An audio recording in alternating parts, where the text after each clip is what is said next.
coming up on this edition of ATV News. I don't believe that the Elections Committee has done what I would see fit. We'll show you how an 8-vote margin is creating controversy among candidates. Engineers work in very black and white. That's something that kind of bugs me about them a little bit. This competition adds some color to the engineering world. We'll show you how students brought their ideas to life in under 24 hours. Why should I be paying for Carson Templin's meal prep when he has a Tesla? Like, I'm just trying to buy groceries. The university is looking to increase tuition, and some students aren't happy about it. We'll show you how much tuition might increase. The Aggies are on top. I'll show you what the herd has to do with it and how they got the attention of ESPN. All that and more, this is ATV News. From the campus of Utah State University in Logan, Utah, the Department of Communication and Media presents the award-winning newscast, ATV News. They prompted the group chat and those campaigning to push a little harder. Live polling data may have been shared with candidates during the recent US-USA election, raising questions about the election's integrity. Welcome to this edition of ATV News. I'm Jackson Day. And I'm Erica Mejia. Live polling data, voting on other students' phones, and claims about ineligible voters. These are the concerns now surrounding this year's student body election. ATV's Olivia Hadfeld investigated the concerns. Some of these things will not see the light of day, which is frustrating, but I've accepted it. Kat McAllister lost the presidential race by 8 votes. He says the close result is raising his suspicions. After the election, he sent 3 emails to the Elections Committee about his concerns. The first involved live polling data. I saw screenshots, and I heard rumors, mainly word of mouth, which makes it very hard to prove that there was live polling information being shared to my opponents. A student provided ATV with screenshots from a fraternity group chat claiming live polling information was being shared in the Student Advocate VP election. The messages state, "Someone on Colin Hastings' team told me that he had seen the current standings of the election and said they were neck and neck." The other screenshot says, "I have credible sources. My friend heard it from Brandon." I know only the chair, and co-chair had access to the live polling. So no one else on the elections committee had access to that. I'm standing outside of the US-USA offices. We asked Brandon Sorensen, who is current student body president and election committee chair, for an interview. He declined, but provided a statement. The statement says, "The chairs have no direct access to see polls on their own, nor the ability to show, copy, or transmit those polls to any others." Max Alder also says he had no knowledge of live polling. Absolutely not. I didn't hear a word. McAllister's second concern was about high school students taking concurrent enrollment through USU and voting at Skyview High School. McAllister claims that Max Alder's mother, who teaches at Skyview, had encouraged students to vote. He said during a candidate meeting that took place in January, the election committee clarified that high school students should not vote. She said, "Can prospective or high school students vote if they have active A numbers?"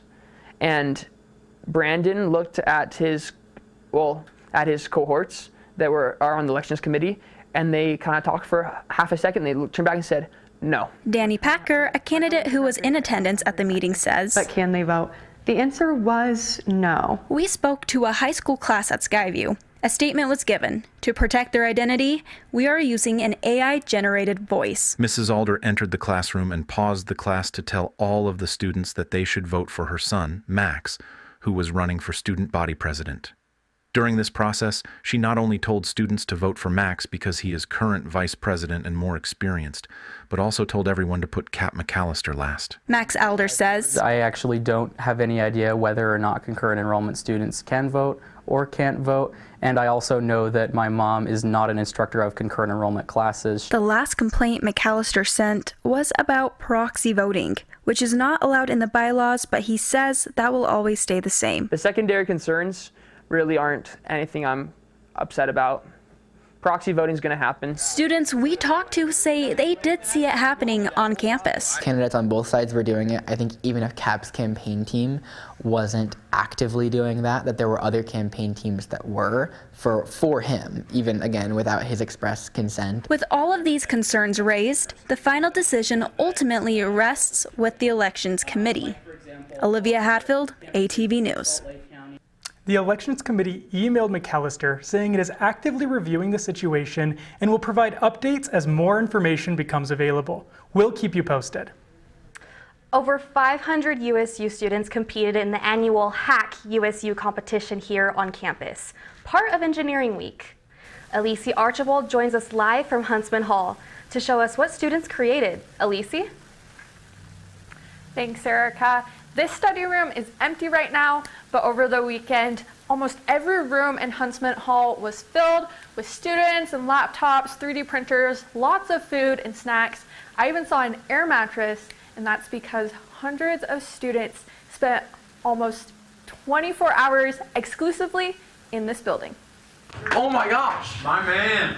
Why didn't we count the pins? This reaction comes after working almost 24 hours straight on this device. The app tells the electronics to do something, the electronics turn lights on that are held by the 3D printed stuff. It basically helps you stay on task while you're studying or while you're working at your desk. At Hack USU, over 500 engineering students split into teams. They're not hacking into systems, instead, they're creating their own. We're making battle bots essentially where they're kind of going to be sumo wrestling, and to kind of like push them back and forth against each other you have to win little mini games. In classrooms all over Huntsman Hall, you can find students coding, 3D printing, drawing, working with electrical wiring, and painting. Engineers work in very black and white. I think it will kind of help us stand out. Unfortunately, I am not in bed asleep right now. Instead, I'm here in the Huntsman Hall laying on their couches even though it is 1:56 in the morning. However, I do get to go to bed soon, unlike most of the competitors here, who have just under 12 hours before their project is due. I'm planning on pulling a whole all-nighter. I think most of us are. These students got their prompt at 2 p.m. Friday, and the final project is due at 2 p.m. Saturday. Staying up with a group of friends and kind of like feeling delirious and stuff kind of just like empowers people to be like, wow, if I could do this in 24 hours, what can I do in the next 3 weeks? 24 hours. It's broken again! To fix problems they come across. Didn't know that would happen. It's just part of developing is there's always problems. Unless you're a perfect guesser, it's never going to happen on the first time. And when they're finished, present it to real people, to people in their fields. Judges come from companies that these students may work for one day. Connect students with industry, help them understand like what real world problems are. Now, this is Carlton and Logan's group project. This is Boardify, and this is the lock-in box. Now, you can see here on Boardify, you can create different tasks, and you can also set timers. And right here on the lock-in box, you saw in the video the lights. They go right here, and they turn different colors based on different things. So if you're running the timer, it'll change different colors as time runs out. And for your tasks, it will turn different colors throughout the day based on what you get done. So if they turn red, that means you're overdue. If they're all green, that means you're all good to go. Now, Logan and Carlton and their team, they didn't win anything, but they said they had lots of fun and want to participate again next year. Reporting live, Elise Archibald, ATV News. Back to you at the desk. Thanks, Elise. Your tuition and fees will go up if university leaders get their way. USU President Brad Mortensen hosted a meeting to pitch the proposed fee increases to students. Overall, it's a 5.62% tuition increase, which is a lot. That's higher than we would like it to be. At the meeting, Mortensen and USUSA President Brandon Sorensen presented the proposed increases. Then students could ask questions. Mortensen says for most students, tuition is expected to increase by about 3.36%. That's $132 per semester. For students at some statewide campuses who've taken fewer than 65 credits, there's no planned increase. Mortensen says this is to keep prices competitive with community colleges. Mortensen says that beyond this, library and technology fees will be rolled into tuition, making the total tuition increase $221 per semester, or about 5.6%. This does mean you'll pay fewer fees overall, but Sorensen says the fee board has approved a total of $41.91 of new fees, with almost 30 of those going to athletics. In total, they predict you'll still be paying about $427 a semester in fees. We want to root for a winning team, and unfortunately, in this environment of college athletics in 2026, it just costs a lot of money. At the meeting, most of the concerns students brought up were about the increased athletic fees. Why should I be paying for Carson Templin's meal prep when he has a Tesla? Like, I'm just trying to buy groceries. Later this month, the USU Board of Trustees and Board of Higher Education will decide if these changes will go into effect. You can get groceries from the Free Student Nutrition Access Center, also known as SNAC, at Utah State's campus. Aaliyah Walker shows us what students can pick up from the pantry. Students scan their IDs at the door of SNAC, grab a grocery bag, and fill it with food. For some students, this isn't just free food, it's essential. We hear from students all the time that it's sometimes their only source of food. The pantry records 62% of students can't afford to buy the groceries that they need. Understanding that there is a high portion of food insecurity here on USU campus is really impactful. It helps to relieve a lot of the financial stress of trying to pay for rent and all things like that. Volunteers behind me are repackaging falafel. Thanks to a $3 fee that students at Utah State pay every semester, students get to pick up groceries all throughout the semester for free.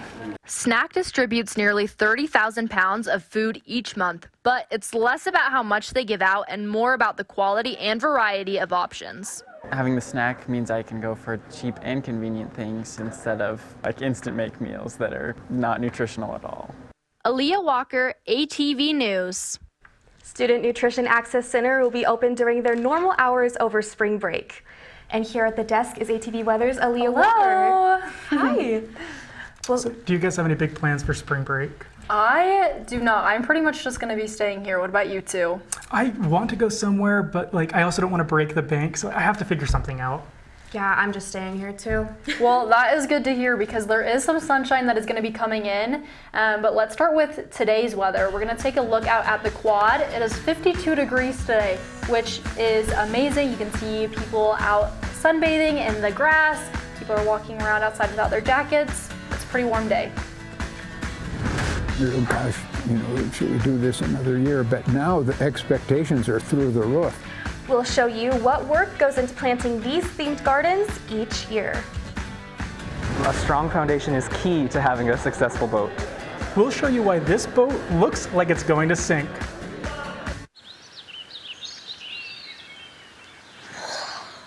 Oh, look, a redhead. Staring contest.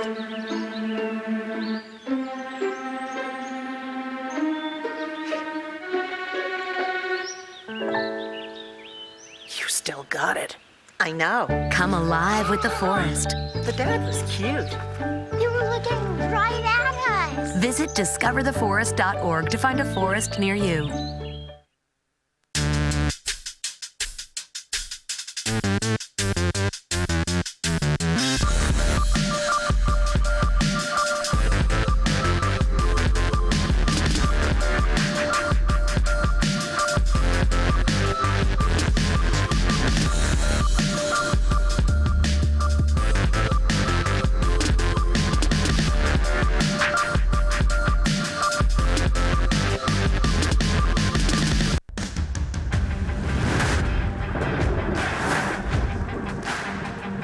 Welcome to this edition of ATV Weather. My name is Aaliyah. We're going to be taking a look at our national radar. Starting over here with the West Coast, they are staying up with their stereotype of having pretty heavy rain coming in. Typically this comes from a storm out in the ocean, so if you're someone like me, big waves are coming in. Over here, we're going to take a look over in like the East Coast, the Midwest. There's another big thick band of rain coming in over in like St. Louis area going down through Missouri and Arkansas. Over here in our state radar, it's a little bit dry right now, but as you can see, there is some rain that is coming in from Nevada, and I'll show you how that's going to affect us in the 7-day forecast. Starting with today, it is sunny right now, but it is going to be a little bit more of a rainy night tonight with a 45% chance of rain coming in. The low of it's going to be about 33 degrees today, or later tonight, excuse me. And then going into Thursday, that rain is going to stay pretty consistent. It's going to be an 85% chance. The weather is going to drop down to 37 degrees, a little bit cooler with a low of 32. Friday, it's going to be a little bit more clear. There's not going to be any rain, just clouds, and the high is 40 degrees with a low of 29. And then looking over here on our Saturday, the sun is finally coming out as we're getting closer to spring break, which is super exciting. The high is 44 degrees with a low of 27, so still a little bit on the colder side. But Sunday, it's going to be 52 degrees with a low of 32, very sunny, and that's going to continue on to Monday with a high of 58, which is perfect to start off spring break. And then the low is going to be 37 degrees. Once we get to Tuesday, the clouds are coming back around with a high of 44 degrees and a low of 26. Now you're all cut up on your ATV weather. Wow, it's starting to really look like spring out there. I know some years, especially with spring break being so early in the year, it still feels like winter out there, but it feels like spring. Yes, it does.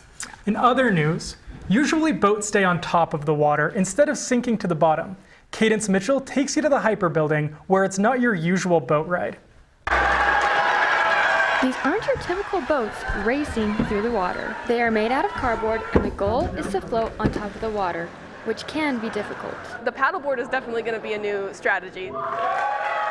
Different teams competed in different rounds, one being who could make it to the end and back the fastest. Members of the winning team say the event was more than what they expected. I think we went beyond my wildest dreams here, because our previous boat just sank immediately. Minutes before, boats were being raced and they were made out of cardboard. Some were made for racing and some were built for a big capacity. A strong foundation is key to having a successful boat. In another round, the students competed in which boat can hold the most weight. We're gonna need a better design because it failed because of the pressure on the walls. They just caved too quickly. One by one, people took their turns getting into the two boats. The event organizer says ASMEs was also great, just being able to fit that many people into a boat. The crowd showed up and cheered for the students. Cadence Mitchell, ATV News. They held activities every day last week for Engineer Week. Bruce Bugby lives at 82 Crockett Ave and plants themed gardens every year, which started as a love for gardening but soon turned into a community expectation.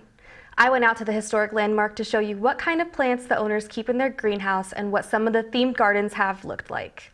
Everybody asks us at the grocery store, everywhere, what are you going to do in the garden? People you don't even know. Bugby has been gardening for over 40 years. At first he gardened vegetables, but eventually found a love of planting flowers. I like growing them, but I wasn't wild about all the harvest, the canning and preservation. And I thought, well, if I just grow flowers, they'll look nice and you don't have to, you just go out and look at them.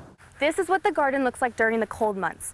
But with spring around the corner and a garage full of tropical plants, it'll look like the years before. As far as the themes go for the garden, Bugby tries to base them around real newsworthy local event or state event or national event. That's the kind of things we try to do. Planting the garden is a team event. After we've planted, I think, why did we do this? It's so much work.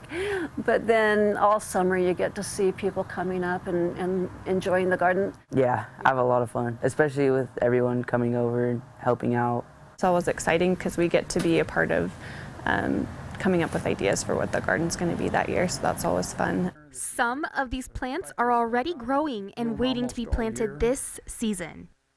Bruce keeps them in the garage in the winter and keeps the garage at a temperature where they do okay. Wasn't doing very well, it was dropping leaves, and she brought it up here for intensive care. And of course now it gets high light and warm temperatures and just the right fertilizer, so it's growing like crazy. You can see all the leaves coming. But you can go see for yourself this spring and summer. Joining us now from ATV Sports is Alicia Archibald. Hi guys. Hi, Lisa. That was so pretty, Erica. How did you find that? Yeah, I just love gardening, and I thought it was so cool that he does themed gardens every year. It was really cool to see how he had like patterns. Like he was able to like make images with the flowers. Speaking of patterns, the herd made a pretty cool pattern in the spectrum, and coming up. It's truly one of the best environments in all of college basketball. What makes the herd special? Coach Calhoun tells us how USU's student section makes a difference for his team. It's a party. Someone you know made their 37th trip around the sun. We'll show you whose birthday USU was celebrating. I think everyone should be a true Aggie. There was a full moon last night, and if you are a true Aggie, you know what that means. We'll take you to the A block to see some new true Aggies. You sure you don't want some? It's chamomile. Listen, you are extremely terrifying. Just the scariest undead subhuman thing on TV, and I really mean that.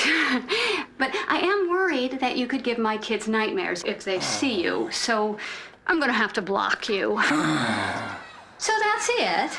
Oh, and tell the zombies they're blocked too. Don't look at me. Your hair's a bit frizzy today. Aww. You should pick that up. Oh, you're such a dork. Loser. Here, let me help you with that. Oops. Every day, kids witness bullying. Oh, look. Your crush is looking at you. Or you.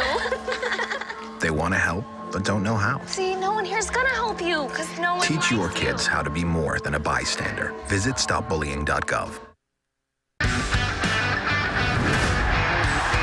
All these crazy kids here behind me, the environment they create, the energy our players play with, the passion they play with here inside the Spectrum. It's truly one of the best environments in all of college basketball. The herd showed up for Aggie basketball this weekend, grabbing national attention and pushing the Aggies to victory. Welcome to ATV Sports. I'm Alicia Archibald. And we'll get right back to the herd, but first, our track and field team competed in the Mountain West Championships. USU brought home 3 bronze, 3 silver, and 1 gold medal. Our men's team placed 5th out of 8 in the Mountain West, while our women placed 8th out of 12. Sophomore Shay Jones, she's the one in the lead right there. She tied the Utah State record in the 400-meter dash with her time of 53.05, winning her heat and placing 4th in the conference. Freshman Tayshawn Ogomo, he's in the front right there. He claimed a silver medal in the 800-meter race. That's just under half a mile, and with a time of 1 minute, 53.64 seconds. Ogomo was leading his race up until the last few seconds, and you can see right there, Matthew Androdi of New Mexico passed him, beating him by just under half a second. And then Ayodele Ojo Jr., you can see him right there. He claimed the silver medal in the 60-meter dash with a time of 6.64 seconds, just 0.02 of a second behind first place. You can see right there at the finish line, this race comes down to the wire. Ojo still holds the Mountain West record for the race at 6.55 seconds. And freshman David Konen was right behind Ojo at 6.69 seconds. He finished 5th. And Logan Hammer won his 3rd conference title for indoor pole vault with a height of 18 feet and half an inch. Following Hammer were Aggies Marshall Rasmussen, who tied for bronze with a jump of 16 feet and 10.75 inches. And Javen Richards, you can see his jump right there. He jumped 17 feet and 0.75 inches in the heptathlon pole vault, which helped him win the bronze medal in the heptathlon. And back at home, Utah State Gymnastics hosted Air Force in the Spectrum Friday night. Air Force was ranked #1 in the Mountain West, with the Aggies close behind. Junior Nyla Morabito, was the only Aggie to claim an event title. She scored 9.85 on the floor, her first time taking first in this event this season. Morabito says she's getting better as she becomes more confident, and a large part of that is thanks to her teammates. The energy we share day in and day out, whether it's in practice or me, is, I think, one of a kind. It's so special. I don't think anything can really beat it. Although they only claimed the title on the floor, the Aggies beat Air Force by 0.2 points, officially making them the Mountain West regular season champions. They compete for the conference title on March 21st in Boise. And after the gymnastics meet, basketball players and Coach Calhoun brought the Herd pizza and Chick-fil-A. The Herd camped outside the Spectrum last week ahead of the basketball game against Grand Canyon University. Herd President Ben Burdett says the campout was in response to GCU's student section talking trash on social media. They camp out in 60 to 70 degree weather for one night, and we were like, okay, why not? Let's show them up. And so we've been camping through rain and snow and 40 degree weather for a whole week. Burdett says USU had revenge in mind ahead of the game. He says GCU students doxed Mason Falslev and Coach Calhoun's phone numbers when they played GCU in January, a game that the Aggies lost. But Friday night, the Herd played music and danced while the basketball team brought food. Coach Calhoun says it was the least they could do for the best student section in America. When you walk down the tunnel after I approach the team going out to the games, you get goosebumps because you see the 3,800 students in there. We're just excited to play in the Spectrum in front of the best fans in the country. The Herd fundraised enough money to buy 300 tickets for students to attend the Mountain West tournament next week. You can see right there, that was last year. Burdett says they have 500 students on the list to attend, and they're working to get as many students to Las Vegas as possible. And the Herd showed up to Saturday night's game, pulling off a cow print pattern that caught national attention. CBS Sports posted the setup on social media before the game with just the t-shirts laid out on the student section. They called the pattern, quote, truly elite, with the Herd's tweet reading Spectrum Moogic. And ESPN posted the before and after of the student section. You can see the seats filled with students and the band completing the look as the cows utter. ESPN captioned the post saying, "This is legendary." The post got over 140,000 likes on Instagram. And into the game, GCU wins the jump ball and scores a three-pointer, and Drake Allen responds with a three-pointer for the first Aggie points of the game. And after a layup from GCU, Allen shoots another three-pointer, pulling ahead 6-5. Carson Templin makes two three-point shots, doubling the Aggies' score 6 minutes into the game. You can see him right there, hyping up the fans. Zach Keller dunks the ball, doubling GCU's score of 15-31. And Drake Allen then goes on a shooting spree. After this layup right here, he goes up for a dunk. Let's watch that shot one more time. There he goes. And 2 minutes later, he dunks again with an assist from Gary Clark. Let's watch that one more time. All right, and one more layup from Allen ends the first half with Aggies up 41-27. Opening up the second half was MJ Collins with a dunk. GCU closed the gap with 10 minutes in the game. The score is 50-51. After fouls and free throw shots on both teams, the game is tied up at 54 until Collins makes a layup. And with 3 minutes left in the game, an assist from Mason Falslev helps Colby King make a three-point shot. And with 1 minute left, a layup from Templin. You can see right there, it sets the score at 70-65. 30 seconds left, and MJ Collins makes a three-pointer. 3 fouls later, Jaden Henley scores for GCU in the last few seconds, but it's not enough for the Lopes.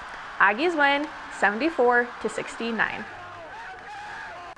And it was a big week for Drake Allen. Not only was he a top scorer with 15 points against GCU, he became a dad. Drake and his wife Hallie confirmed their first child They gave birth to their last child last Monday. His name is Gaines Rocky Allen. You can see him up there, and there he is with his dad. He's so cute, you guys. That's absolutely crazy. Like being an athlete and a student and a dad, that's a lot. Yeah. I think he's a graduate student though, so even better. I think that makes it worse. It'll be over quick, hopefully soon. In other news, he's big and he's blue. One of the biggest faces of Utah State just celebrated his 37th birthday.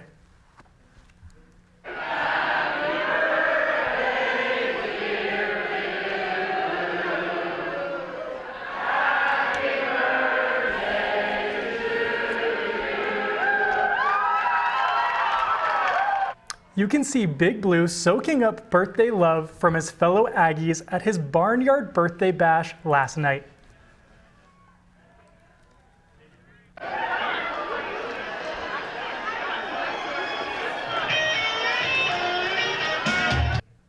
Is there a better way to celebrate your birthday than cutting a...